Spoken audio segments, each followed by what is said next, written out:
They thought they could shake the world's most powerful navy. Instead, they triggered a storm.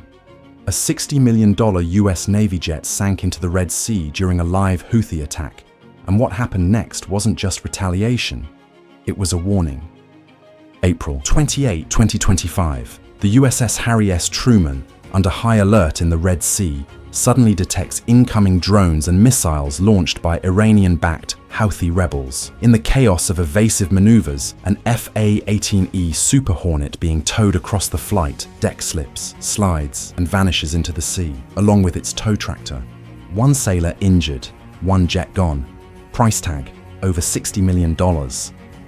This wasn't just a freak accident. The Truman was in the Red Sea for a reason. Houthi rebels have been targeting US assets, commercial ships, and drones for months, turning one of the world's busiest trade routes into a combat zone. Losing a jet under fire wasn't a fluke. It was a symbol of how real and close this conflict has become. The US Navy didn't pause. Within hours, retaliatory strikes were launched. EA-18G Growlers jammed enemy radars. Super Hornets fired precision missiles. Tomahawk cruise missiles lit up launch sites and command bunkers in Yemen.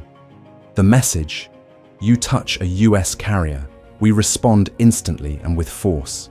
This jet loss wasn't just a line item, it was a signal. The Red Sea, once a maritime superhighway, is now a battleground. And with every drone, swarm, or missile fired, the chance of a wider war increases. The Truman didn't just lose a jet.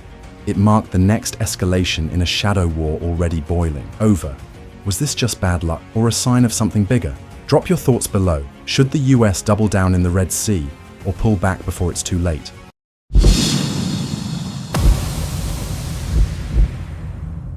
Subscribe to our channel and press the bell icon if you like our content.